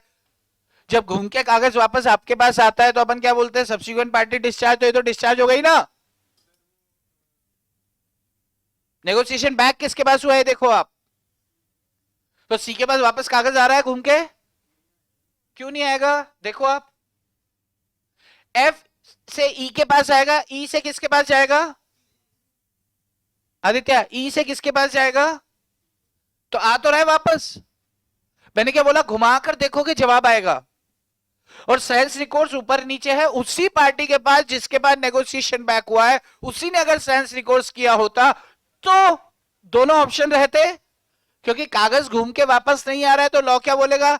यार तेरे पास तो दोनों ऑप्शन है, लेकिन यहां पर कागज घूमकर वापस आ रहा है, तो ये आगे वाली पार्टीज तो सब डिस्चार्ज हो जाएंगे अपनी लाइबिलिटी से। ये गए, ये गए, गए, गए, और ये तो पहले से ही फ्री हो रखा था। तो अब सी किससे पैसे मांग सकता था? बी से, लेकिन अब बी ने खुद को वैसे ही फ्री कर लिया है, तो ये किससे पैसे मांगेगा? ए से मांगेगा। ए के अलावा इसके पास कोई दूसरा रास्ता नहीं है। कितने लोग को ये जवाब क्लियर है बॉस? क्लियर है क्या? यस। तो अब मुझे एक बात बताओ कि ये टेक्निकल है टेक्निकल है, लेकिन अगर आपने इसको ध्यान से सुना तो पुच्चू सा है एकदम। अब आप सोचो कि ये सबसे टेक्निकल यही चीज थी, अब सोचो कितना आसान होगा नेगोशिएबल इंस्ट्रूमेंट एक्ट। अरे हाँ, और देखना अभी मैंने कल आपसे क्वेश्चन पूछना है ना, तो आपने यू आंसर कर देना है गलत, अगर आपने इसको देखा नहीं तो आपको क्या करना है? घर पे जाने के बाद अपन जो करते हैं ना, जो रिवीजन या कुछ पढ़ते हैं अपन, अरे टाइम क्या दिखा रहा है इसमें? हाँ ठीक है। तो रिवीजन या जो भी करते हैं अपन, तो आप ये फोटो देखें, सोचे कि क्या बताया था, एक आध दो लाइन हमने लिखी हुई है, एक आध दो लाइन आप अपने हिसाब से लाइन मारना चाहते हो आप लाइन मार लो, लाइन लिख लो उधर आपकी जबान में, क्योंकि नोट्स मैंने आपको कल मैक्स परसों आपको दे देने हैं पूरे चैप्टर के नोट्स, ठीक है? तो उस टॉपिक्स अब जैसे ये बेसिक चीजें खत्म होगी ना, यूं यूं स्पीड बनेगी अपनी बढ़िया। और दौड़ना हमको नहीं है, एक ही चैप्टर में तो अपन को स्लो चलना है और तरीके से चलना है, इज्जत से चलना है। आपको पता है कॉन्ट्रैक्ट में भी कुछ पोर्शन जुड़ा है नया। पहले आपको एजेंसी बेलमेंट वगैरह होता था क्या? आपको है इस बार मालूम है क्या? पहले होता था क्या? पहले कॉन्ट्रैक्ट डिस्चार्ज ऑफ कॉन्ट्रैक्ट में खत्म हो जाता था। अब आपको दो तीन, भाई आप सोचो ना, अगर आपको इतना सब दे रहे हैं, वो इतना सब का मतलब 40 मार्क्स एक्स्ट्रा दे रहे हैं, तो थोड़ा नया पोर्शन तो देंगे। 100 नंबर में पूछेंगे क्या? वो भी पगला जाएंगे, क्योंकि आप अगर जिन्होंने अभी एग्जाम दिया 60 में भी तो कितना सारा पूछ लिया था, तो सोचो 100 में तो कितना ही पूछेंगे। और आपको पहले तो लॉटरी थी 40 मार्क्स की बीसीआर, मतलब उसमें कुछ भी लिखो सही निकलता है। बीसीआर में कुछ गलत होता है क्या? ओरल कम्युनिकेशन, रिटन कम्युनिकेशन, ऐसी तो चीजें होती है। Barrier in communication, barrier barrier barrier क्या होता है बैरियर? मैंने आपसे कुछ कहा, आपको समझ ही नहीं आई, दिस इज बैरियर। आपको क्यों समझ नहीं आई? आपका ध्यान कहीं और था। पुअर लिसनिंग, पुअर लिसनिंग, ध्यान से नहीं सुना। तो ऐसी टुच्ची चीज है। अजान हो रही है, फोन पे बात कर रहे हैं, एकदम से अजान चालू हो गई, अल्लाह अकबर, अल्लाह अकबर, ऐसा मस्जिद के पास आप खड़े हैं और अजान हो गई बड़ी जोर से, तो अपन की वो बात नहीं समझ में आती। तो कम्युनिकेशन बैरियर इन कम्युनिकेशन हो गया, हल्ला शोर शराबा, यानी कि जो भी आप लिखोगे सब सही होता है उसमें, इसके अंदर सही लिखोगे तो सही होगा। इसमें जवाब होगा सिर्फ हाँ या ना, लेकिन क्वेश्चन होगा 4 नंबर का साला। अभी देखो ना, ऐसा अगर क्वेश्चन आता है, वैसे नहीं आएगा इतना, मुझे नहीं लगता कि इतना इंस्टीट्यूट पगला जाएगी आपके लिए। ये इंटर लेवल में भी वो डर डर के पूछते कि यार बेचारे से होगा नहीं होगा। तो अगर मान लो ऐसा क्वेश्चन आता है, तो आने के बाद आपसे क्या ही पूछ लेगा वो कि बताओ कौन लेवल होगा, तो आप बोलोगे ए होगा, खत्म। लेकिन 4 नंबर तो कहानी लिखनी पड़ेगी, वो कहानी लिखना ही तो सीखना है। और लिखना कैसे सीखना चालू करेंगे? जब हम एक चैप्टर कम से कम कंप्लीट कर लेंगे, ताकि हमारे पास ज्ञान तो पूरा हो, ताकि ये बहाना खत्म हो जाए कि हमें लिखना नहीं आता। क्योंकि ज्ञान नहीं होता तो लिखना नहीं आता, ज्ञान रहेगा तो लिखना अपने आप आएगा, अपने आप कलम चलेगी। सीक्वेंस क्या होगा, फॉर्मेट क्या होगा, उसके ऊपर चर्चा बस करनी है। पुच्चू सा एकदम, आप निश्चिंत रहो, हो जाएगा। आपको पता है इकोनॉमिक्स में भी आपके साथ बहुत बड़ा खेल किया है। पहले आपको 50 मार्क्स का, तुम आदित्य हो, ऐसे पूछ पूछ नहीं सकते क्या? पूछ सकते भाई। चलो, काय रे चिमनिया भाई। बगा बगा, बसा, बसा, बसा एंड बगा। हाँ, बघतोय रिक्शा वाला वो वाट माझी। चलो, बघतोय रिक्शा वाला, ये भी गाना है ना एक? कमाई झाला उशीर झाला बघतोय रिक्शा वाला हो वाट माझी। मराठी गानों में मजा बड़ा आता है। समझ देर से आते हैं पर आते हैं कभी कभी। बघतोय रिक्शा वाला, एक वो भी है ना, पता नहीं कौन सा गाना है वो, मला जाऊ द्या ना घरी, है ना? वो भी अच्छा है। चलो, भजिया बेइज्जती हो जाती है, गिरने वाला था। चलो जी, indemnity, bailment agency, new topics है। हाँ, ये न्यू टॉपिक्स है, मतलब न्यू न्यू टॉपिक्स की भरमार है। तो जब ये नेगोशिएबल खत्म होगा तो अपन क्या करेंगे, कॉन्ट्रैक्ट वाले न्यू टॉपिक्स खत्म कर देंगे। तो फिर उसके बाद कुछ बच्चे ऐसे है कि यार बाकी तो हमको तो आता है, तो फिर उनको अपन, अगर वो चाहेंगे तो फ्री हो जाए, और नहीं तो वैसे स्पीड में खींचेंगे उसके बाद, फिर तो स्पीड में ले सकते हैं। क्योंकि उसमें उसमें क्या ही अपन को समय देना ना बहुत। चलो सर, थोड़ा जल्दी नोट्स दे दो। जल्दी कितनी जल्दी दे दो भाई? कल दे दो क्या? कल, कल ले लो, कल ले लो निधि, बहुत जल्दी, एकदम जल्दी, एकदम दुनिया में सबसे जल्दी दे दूंगा कल। हाँ, 3 यूनिट ऐड हुई हैं। चलिए, तो मुझे क्या बात करनी थी, क्या बोलने वाला था मैं? ये भी अपन ने किया ना ये? कुछ बताने वाला था क्या? नहीं, अच्छा। हाँ, मैं इकोनॉमिक्स का बता रहा था, पर फिर ये इकोनॉमिक्स मैं बोलूंगा बीच में तो अब वो बोलेगा कि क्यों अब इकोनॉमिक्स की बात क्यों कर रहा है? तो क्योंकि इकोनॉमिक्स का पोर्शन जो है ना आपका, तो इस पहले आपको 100 नंबर का इकोनॉमिक्स होता था। कितने का होता था? 50 का होता था। और 60 का और 40 का क्या होता था? बीसी, ए, एल, के, बीसी के। तो ये बीसी के का फुल फॉर्म क्या था? बीसी क्या था मतलब? के म्हणजे नॉलेज। अच्छा, चिट्ठी पत्थर वाला था क्या ये? वो चिट्ठियां लिखना सिखाते थे इसमें? तो वो तो बीसीआर में ही होता था। वो अलग, मतलब आसान था ये बीसी के? थोड़ा टेक्निकल था। अभी इससे भी ज्यादा टेक्निकल मैक्रो इकोनॉमिक्स जोड़ दिया आपको, मैक्रो। लेकिन एक बात बताऊं क्या, वो चैप्टर, वो पोर्शन ऐसा है कि अगर उसको आपने ध्यान से सुना तो वो आपको इतना ज्ञान देगा कि आप सीए फाइनल में तो बहुत आराम से, बहुत लेट आने वाले हैं, सीए बहुत लेट बनने वाले हैं। बहुत लेट का मतलब अभी तो 2-3 साल है ना, आर्टिकलशिप वगैरह सब। जिस दिन आपकी वो क्लास आपने खत्म करी, 10, 15, 25 दिन, जितने दिन भी वो सेशन चलेगा, बहुत ध्यान से सुनना आप। वो ऐसा होता है ना कि यार ये तो अपन से, जैसे अपन सीए कर रहे हो तो अपन से एक्सपेक्टेशन बहुत होती है कि यार सीए कर रहा है मतलब इसको ज्ञान होना चाहिए। आपको इस लेवल का ज्ञान देने वाला है ना वो। मैं कह रहा हूँ सीए फाइनल तक कोई ऐसा सब्जेक्ट ही नहीं है जो आपको एक जबान देने वाला है कि बाजार में खड़े हो तो आप नॉलेजेबल बंदे लगो। या बहुत किस्मत वाले हो कि आपको बेस लेवल पे ही वो मिल गया।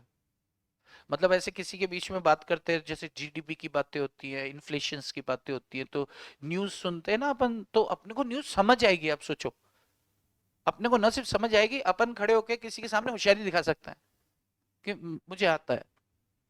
और जब होशियारी दिखाते हो सामने वाला बोलता है वाह यार, वाह वाह यार, वाह यार, वाह वाह, तो ये जो वाह होती है इसमें इतना, इतनी खुशी मिलती है कि बस। तो इसको न सिर्फ एग्जाम पॉइंट ऑफ व्यू से, इसको जीवन के लिए सीखना है। तो बड़े ध्यान से, मतलब ये मान के चलना कि यार ये एग्जाम के लिए नहीं, ये जिंदगी के एग्जाम के लिए इंपॉर्टेंट है। ये आपको जबान देने वाला है, आपको इज्जत औकात देने वाला है बाजार में खड़े होने की। और लॉटरी क्या है कि 50 नंबर मिलेंगे, वो बोनस है। 50 नंबर मिलेंगे, 50 मार्क्स का है ना वो। आपको पता है कि नहीं पता? इस बार इकोनॉमिक्स 100 मार्क्स का कर दिया, तुम्हारा बीसी के हटा दिया। यहाँ पे इन्होंने मैक्रो इकोनॉमिक्स डाल दिया। तो ये पूरा सीए इंटर में था, वहां से सब्जेक्ट उड़ा दिया और आपको डाल दिया, और सीए इंटर में बच्चे उसी में सबसे ज्यादा जाते थे, आपको दे दिया, यानी कि आपका लेवल अब इतना स्ट्रांग हो गया। अब वो चिड़िया उड़ खेलने वाला सीन गया कि हम कैसे भी निकल सकते हैं, पास हो सकते हैं। अभी बिना पढ़े पास नहीं हो पाएंगे अपन। इंस्टीट्यूट अभी चाहती है कि यार आप ना नॉलेज लेकर आगे बढ़ो, पहले क्या था, आगे बढ़ो, नॉलेज तो हम आपको दे देंगे। अब क्या, नॉलेज लेकर बढ़ो। क्या टफ है क्या पास होना? बहुत आसान है, पास होना सबसे ज्यादा आसान है सी फाउंडेशन में। लेकिन उसकी प्री कंडीशन यही है कि यार आप मतलब जो रिजल्ट नेगेटिव आया है या फिर जिनका रिजल्ट अभी अवेटेड है, आप ये चीज के भुलेखे में मत रहना, ये इस मुगालते में मत रहना कि अभी तो बहुत टाइम है, अब समय नहीं है। और वो चीज को बिल्कुल जहन में हर दिन रहना चाहिए कि एग्जाम देना है ठीक से। क्या दो जैसे रिजल्ट आता है ना, 10-15 दिन बहुत ज्यादा, 10 दिन तो मैंने ज्यादा बोल दिया, एक हफ्ता तकलीफ रहती है, उसके बाद हम वापस से उसी मौसम में रम जाते हैं जिसमें पहले ठीक 6 महीने 8 महीने पहले थे। तो उसमें नहीं, अपन को रिजल्ट अपना हमेशा ख्याल रखना है और उसको अच्छा अपग्रेड करने के बारे में सोचते रहना है टिल एग्जाम्स। क्लियर? चलो, साइंस रिकॉर्ड्स एंडोर्समेंट फिर से समझाएं सर, तुम लेट आए हो भाई। बिजनेस एंड कमर्शियल नॉलेज था, बीसी के मतलब बिजनेस एंड कमर्शियल नॉलेज था। देखो हम इधर देख लेते हैं, इकोनॉमिक का सर 100 मार्क्स का लॉ, तो सर पेपर हार्ड होगा ना? ना, पेपर सॉफ्ट आएगा, ऐसे हिला के देखोगे हिलेगा। पेपर हार्ड होगा क्या? नहीं, पेपर सॉफ्ट होगा, उसका हवाई जहाज भी बना सकते हो, नाव भी बना सकते हो, आपका मन जैसे, आप हवा भी कर सकते हो। बहुत सॉफ्ट आएगा पेपर, बहुत सॉफ्ट आएगा। आप हार्ड हो जाओ, पेपर सॉफ्ट होगा। आप सॉफ्ट हो गए तो पेपर तो फिर हार्ड क्या, बहुत हार्ड आने वाला है ना? तो अपन हार्ड बनने की कोशिश कर रहे हैं धीरे धीरे।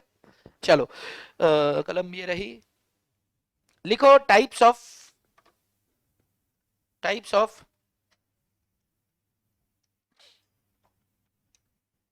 अच्छा, मैं इतना प्रचार इसलिए कर रहा हूं उस सब्जेक्ट का, क्योंकि मेरे को ऐसा लगता है कि वो सब्जेक्ट जो है वो मतलब बहुत एक लॉटरी है आपके लिए।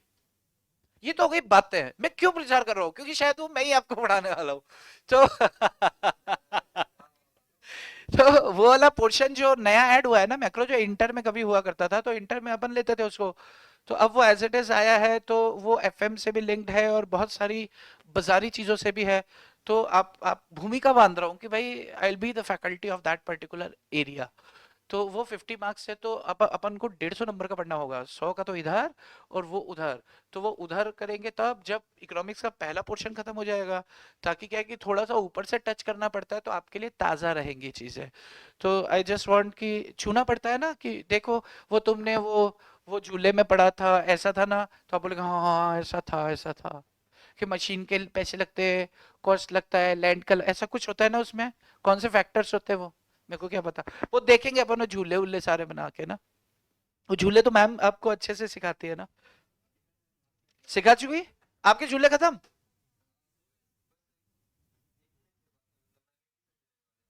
अच्छा, एक संडे में पिक्चर खत्म हो जाएगी आप लोग की, और अपन का रिवीजन? अच्छा, अपना वो तो हो चुका है, एक बार तो हो चुका है, अभी रिवीजन में अभी स्टार्ट नहीं हुआ है। Okay, okay. तो लिखे classification of negotiable instruments. Types बोला, जो टाइप्स लिख दो यार, टाइप्स के आगे जिसके बाद जगह है वो क्लासिफिकेशन लिख दो, टाइप्स एक ही बात है यार। Classification of negotiable instruments, English में लिखना, क्लासिफिकेशन ऑफ नेगोशिएबल इंस्ट्रूमेंट्स। लिखो बाबा, लिखो, classification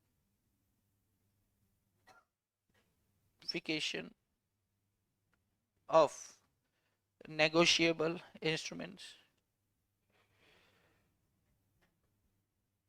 classification of negotiable instrument. इसमें फर्स्ट लिखो बेयरर इंस्ट्रूमेंट, अभी सिर्फ मैं नाम लिखवा रहा हूं, बेयरर इंस्ट्रूमेंट्स।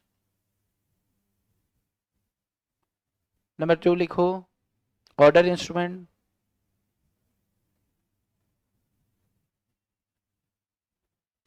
नंबर 3 लिखो बेयरर ऑर्डर। नंबर 3 लिखो इनलैंड इंस्ट्रूमेंट, इंस्ट्रूमेंट। नंबर 4 लिखो foreign instrument. Foreign instrument. Number 5 लिखो इनकोएट इंस्ट्रूमेंट, INCHO, इंचोएट नहीं है, इनकोएट है, इनकोएट इंस्ट्रूमेंट। नंबर 6 लिखो, नंबर 6 लिखो एम्बिगस, AMBIGUOUS, एम्बिगस इंस्ट्रूमेंट।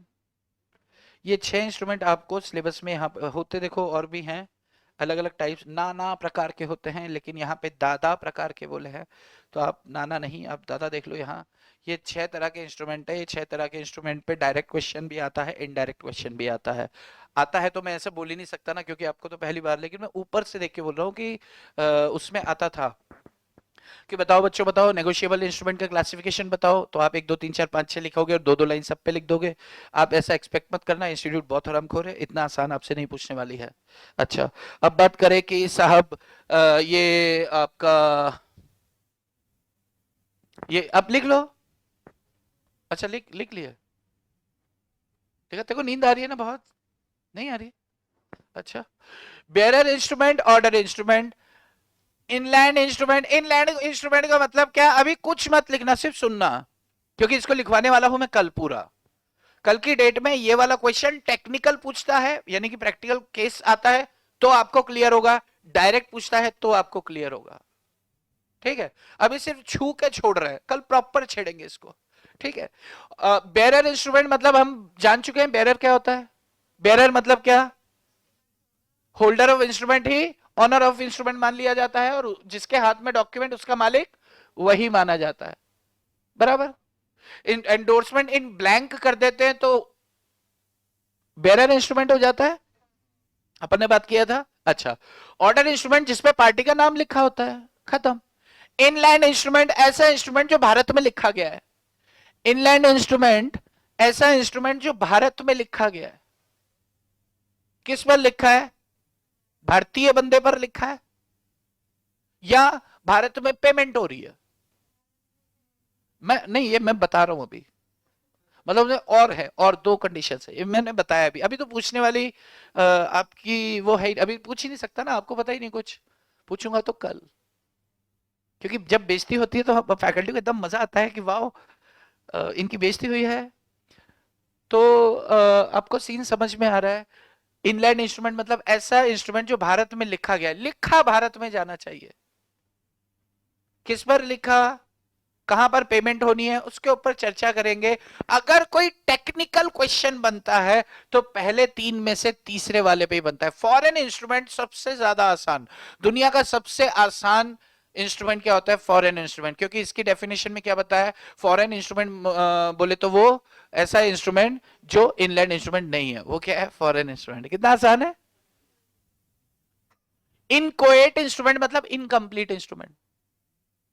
वो बोलते हैं ना कि जैसे मान लो कि आपको कोई बंदी पसंद आ गई, तो फिर आप उसके साथ घूम रहे हो फिर रहे हो, फिर उसके पप्पा ने आपको बुलाया, और उसके पप्पा ने आपको बुलाया कि अरे यार मुझे पता है तेरी नजर मेरी दौलत पे है, तो आपने बोला नहीं नहीं अंकल जी आप तो गलत समझ रहे हो, मैं तो उससे सच्चा प्यार करता हूँ, आपको क्या पता। तो उनकी बेटी भी आ गई, उन्होंने बोला नहीं पापा आप गलत समझ रहे हो, ये तो मुझे बहुत ज्यादा पसंद करता है, ये तो बहुत ही ज्यादा अच्छा लड़का है, इसकी पैसों पे नजर बिल्कुल भी नहीं है, ये देखो इसके पास तो मोटरसाइकिल भी है, बाइक भी है। फिर अंकल ने बोला अच्छा बेटा तुम शाम को आओ, तो बेटा शाम को मिलने गया अंकल से कि अंकल बोलो क्या बात है, तो अंकल ने एक ब्लैंक चेक दे दिया, बोला जितनी रकम है भर लियो, लेकिन तुम मेरी बेटी का पीछा छोड़ दे।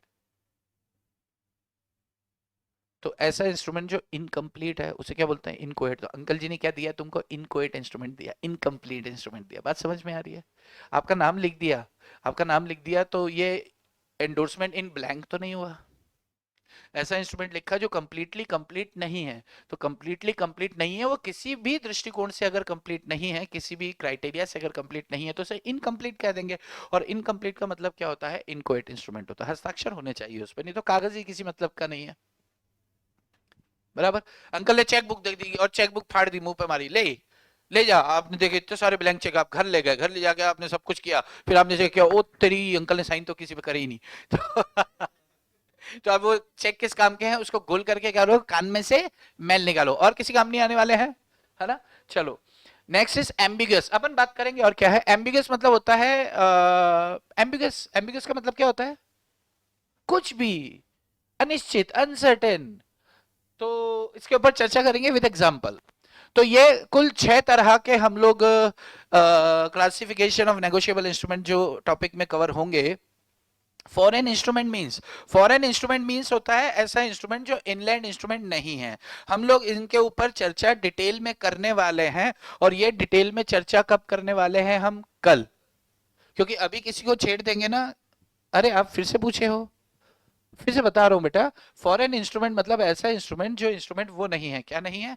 इनलैंड नहीं है। तो इनलैंड क्या है ये कल पता चलेगा। स्टे ट्यून्ड, जानने के लिए देखिए कि इनलाइन इंस्ट्रूमेंट क्या होता है। बने रहिएगा, कल तक नहीं, कल पुनः आइएगा। आप ऑनलाइन आइएगा, सुबह बढ़िया नहा धो के आप कितना तैयार होकर बैठ जाते हो सुबह सुबह एकदम, और ये लेट आते हैं बच्चे।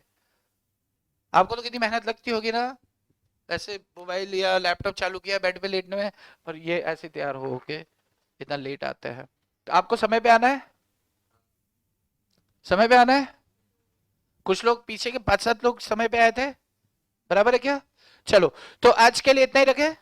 चलिए जी, आज के लिए इतना ही। आपकी शाम खूबसूरत हो, बाकी चर्चा करेंगे कल। तो जय श्री कृष्णा जी, बाय बाय। और आदित्य को बोलो कल आने को, है ना? आदित्य तृतीय, उसको बोलो भाई आओ यार। कर दो, बंद कर दो क्या?